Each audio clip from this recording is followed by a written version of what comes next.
Today's gospel has a special meaning for me. Of course, we all know this week's story. It took place just after last week's account of the feeding of the 5,000, and Jesus is tired.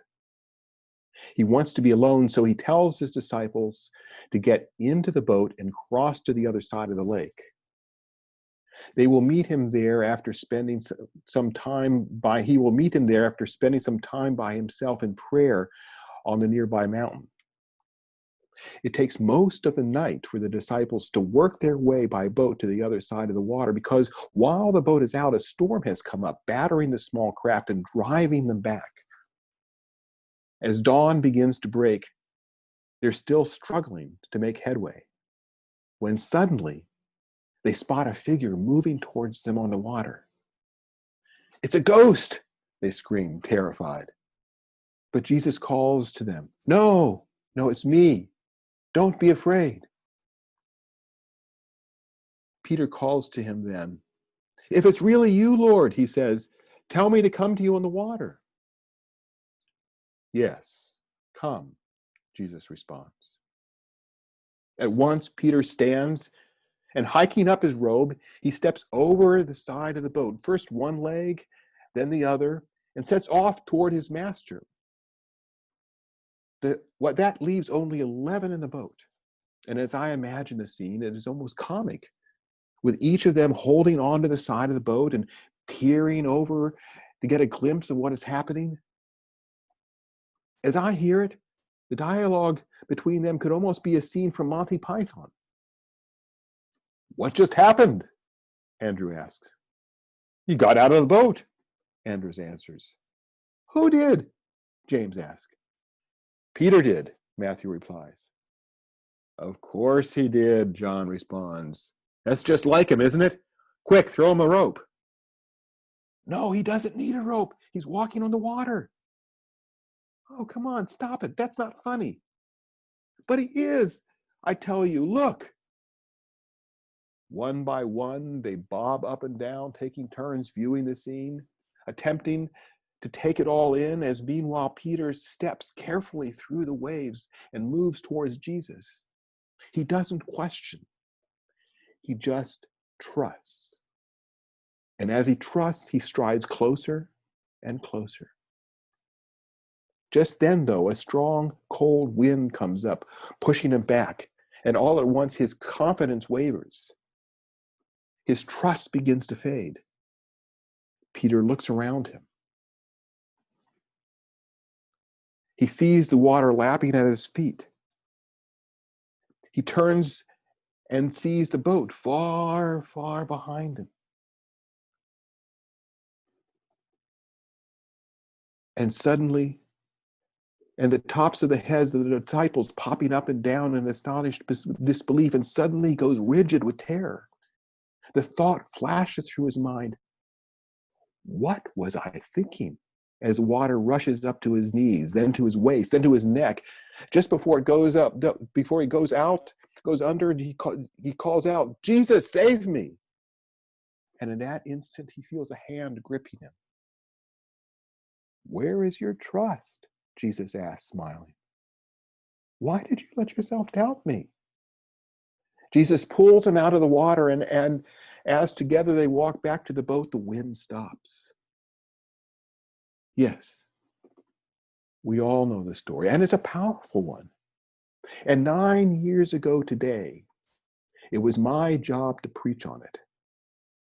And as I reflected on this image of Peter stepping outside the boat while the other disciples cowered inside, I suddenly asked myself, and where would I be? Given a chance to be part of the story, would I huddle with Andrew, Matthew, James, John, and the others bent over in terror, doubt, and skepticism, convinced that Peter was absolutely crazy? Or would I join Peter? Would I step out of the boat too, boldly letting go of fear, clutching to my heart my profound trust in Jesus? The question was a sobering one, because I had to admit what the answer was. If I'd been there, I'd have been sitting huddled with the terrified, incredulous disciples who stayed behind. This was a grim conclusion, but I had no doubt that it was true. So I asked myself a second question. Where would I like to be? Here, too, the question was obvious. I wanted to be with Peter. I wanted to be with him as he trod firmly on the waves, striding towards Jesus. I wanted this so badly. So why wasn't I there? If that was where my heart was telling me I was meant to be, then why was I holding back? Why did I sit trembling with the others, clinging to my fear and doubt? What good did that fear and doubt do me? Why didn't I just toss them aside and step out boldly? What did I have to lose? What did I have to lose? With that, I resolved to do just this. Then and there, I prayed to God to give me the grace I needed to abandon my fear and let go of my hesitation and my skepticism in a way that would allow me to truly step out of the boat. And you know what? Even as I prayed, I felt something change in me. It's true. It's really true. I felt suddenly much lighter, as if a heavy burden had fallen away. It was as if a web of invisible chains I had never known I had all at once vanished. More than that, I felt not exactly invincible, but protected somehow. It wasn't that I no longer believed that bad things might happen to me. I just felt that whatever came, it would somehow be okay. I could handle it. It was amazing. It was wonderful. It was astonishing. Let me tell you, in the days and weeks and months that followed that sermon, I became a new person. Nothing stood in my way. There was no problem at church that was too big that I couldn't solve it. No difficulty in my life that I could not confront at once.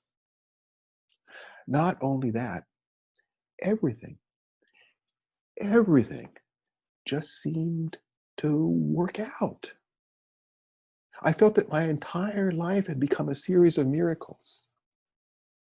Part of me simply couldn't believe it, while another part of me just kept nodding and saying, yes, of course.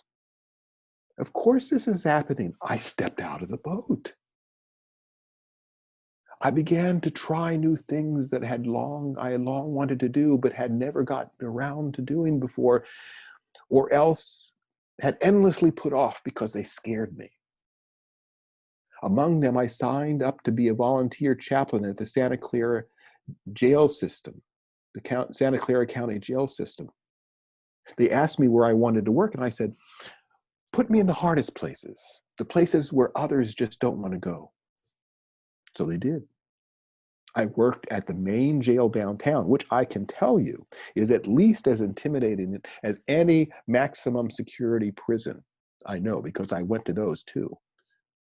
Among the places they sent me was the jail psych ward, a place where they put the criminally insane, a place to which few other chaplains wanted to venture. I went gladly. I was absolutely fearless. I'll never forget one day in particular. I had gotten that day's clearance and was waiting for the elevator to take me up to the psych ward. The elevator was always slow in that jail, but that day it seemed to take forever. Eventually, a guard came over to wait with me for the elevator.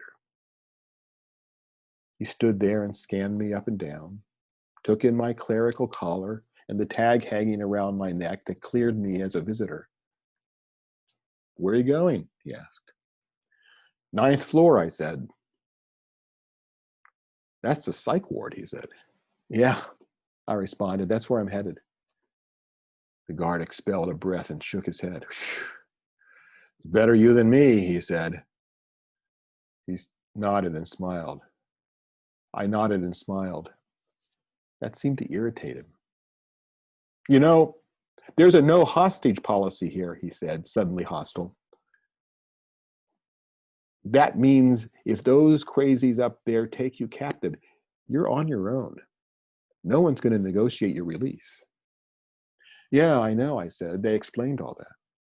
"Yeah, well," he said, "you don't look very scared. If you're not scared, you're either blind or stupid." "Oh, don't get me wrong," I answered. "I'm very cautious. I know the guidelines and I follow all the rules. I don't want to become a hostage, as much as anything, because I'm pretty sure that if I do, one of those inmates would end up seriously hurt, and that's not why I'm here. So as I say, I'm cautious. But you're right. I'm not scared." He gazed at me. He looked puzzled. "Why not?" he asked, his tone now more curious than hostile. "Do you want the long answer or the short answer?" I asked. "Oh, this elevator is going to get here eventually," he said. "You better give me the short answer." "Okay," I said. "The short answer is that I'm not scared because I've gotten out of the boat." Smiling and faintly, I peered at him. "Does that make any sense to you?" "None whatsoever," he said. I chuckled lightly. "No, maybe not," I said. "I'll tell you what. If you see me someday in the cafeteria, come over and remind me of our conversation. I'll buy you a cup of coffee and give you the long version. It's worth hearing. I'll tell you. This period of trust and miracles lasted for over 3 years. Then, little by little, I began to lose it. The best way to describe what happened is that I began to feel that strong, cold wind that Peter felt. And without really knowing what was happening, I began to sink. It never ended entirely, and yet all too often I would find myself right back where I had been before, back in the boat, cowering with the others. But you know what? I've stepped out of the boat again. I don't know how long it will last, but I'm there now. And I invite all of you to join me there. Yes, we have storms all around us. There are dark times for us, and these are dark times for us in many ways. Our country is torn with conflict and hatred. The world is struggling with a pandemic. The church is closed. We seldom see each other face to face. We're even denied communion. This is the very time to get out of the boat. The very time to jettison all fear. This is when we need to trust God most. To trust God and to look for miracles.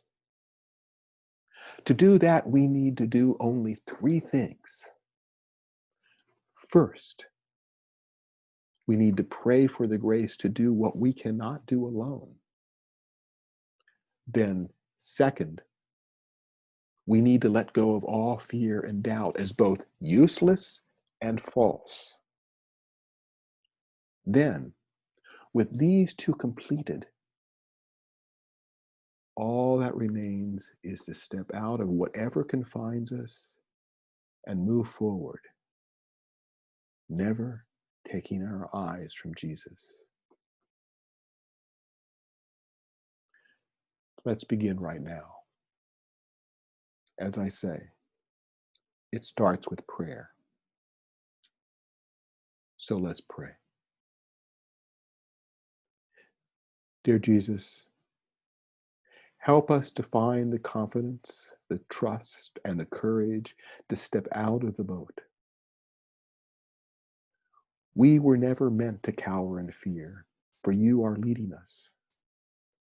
You are the way, the truth, and the light. And as long as we keep you always in our sight, we know that there is no road that we cannot travel, no trouble that is too much for us, no difficulty that you will not help us to resolve. You are life, and life is a miracle. Help us to live that life one day at a time, one miracle at a time, for our salvation and for your glory. That's it. That's the first step. The rest is up to us. Amen.